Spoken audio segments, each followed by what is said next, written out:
నల్గొండ పట్టణం బొట్టుగూడ పాఠశాలను నూతనంగా ప్రకాశం బజార్ మెయిన్ రోడ్లో కోమటిరెడ్డి ప్రతీక్ మెమోరియల్ ఫౌండేషన్ ఆధ్వర్యంలో నిర్మించే నూతన పాఠశాలను భవన శంకుస్థాపనకు గురువారం మంత్రి కోమటిరెడ్డి వెంకటరెడ్డి పాల్గొని ప్రత్యేక పూజలు చేశారు. ఈ సందర్భంగా మంత్రి మాట్లాడుతూ నల్గొండ పట్టణాన్ని ఎడ్యుకేషన్ హబ్ గా మార్చడమే లక్ష్యంగా అన్నారు.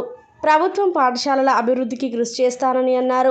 అనంతరం మంత్రి క్యాంప్ కార్యాలయంలో నిర్వహించిన ప్రజావాణి కార్యక్రమంలో పెద్ద ఎత్తున బాధితులు పాల్గొని మంత్రికి వినతి పత్రాలు అందజేశారు. ఈ కార్యక్రమంలో మున్సిపల్ చైర్మన్ బుర్రి శ్రీనివాసరెడ్డి, అధికారులు, నాయకులు తదితరులు పాల్గొన్నారు.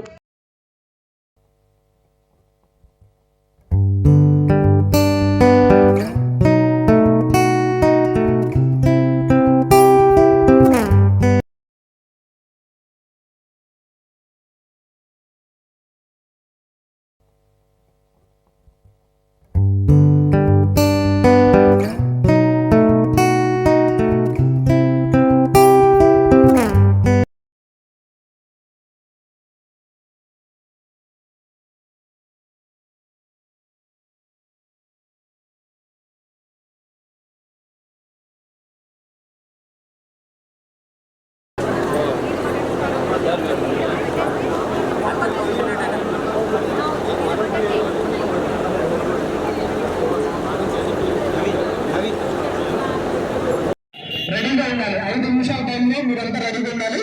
ప్రోగ్రామ్ అక్కడి నుంచి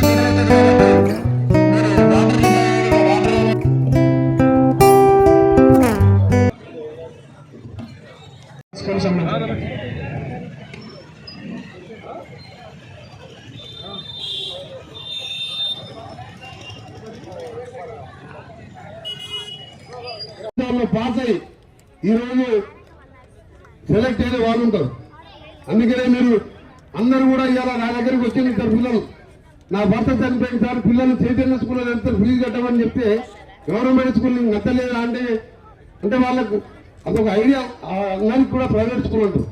కార్పొరేట్ విద్య బట్టి పట్టిస్తారు. కానీ వీళ్ళు వాళ్ళకున్న తెలివితేటలు కానీ వాళ్ళు సెలెక్ట్ అయ్యే విధానం కానీ ప్రైవేట్లో కూడా మంచి టీచర్లు ఉన్నా గవర్నమెంట్ స్కూళ్ళల్లో సాటి రారు వాళ్ళు. అందుకనే ఎన్నో యూనివర్సిటీలు, నల్గొండ దగ్గర మహాత్మా గాంధీ యూనివర్సిటీ 250 ఎకరాలలో నేనే కట్టించిన 10 ఏళ్ళు దాని కొత్త టీచర్లు లేకుండా ఇవాళ మొత్తం కూడా దాని కొత్త రిక్రూట్మెంట్ చేపించి స్టాఫింగ్ చేపిస్తున్నా. ఇక్కడే మీరు స్కూల్ చదువుకోవాలి, ఇక్కడే కాలేజ్ చదువుకోవాలి, ఇక్కడే ఇంజనీరింగ్ చదువుకోవాలి, ఇక్కడే డాక్టర్లు కావాలి. సెప్టెంబర్ 12వ తారీఖు రోజు మెడికల్ కాలేజ్ కూడా స్లోగా వెళ్తే ఈ 10 నెలల 60 కోట్లు రిలీజ్ చేయించి దాన్ని కూడా పూర్తి చేయించి ముఖ్యమంత్రి గారితో ఈ నెల 12వ తారీఖు సెప్టెంబర్ 12వ తారీఖు రోజు ఓపెన్ చేపిస్తున్నాను. అందుకని మీ అందరూ కోరుతుంది ఇక్కడ ఉన్న పిల్లలకు మన చదువే మనకు భవిష్యత్తు పెట్టుబడి. మీకు స్కూల్ కట్టించినా ఏం కట్టించినా దీన్ని ఏదో పేరు కోసం కాదు, అన్నిటికంటే విద్యాధారం గొప్పది. చదువుకుంటే ఎక్కడైనా బతకొచ్చు, ఏమైనా చేసుకోవచ్చు. చదువు లేకపోతే మీ తల్లిదండ్రులు కూలీ నాది చేసుకున్నట్టు మీరు అదే విధానంలో ఉంటారు. అందుకనే 20 సంవత్సరాల వరకు మీ భవిష్యత్తు నిర్ణయించుకునే వరకు మీరు ఒక ముందు దృష్టితో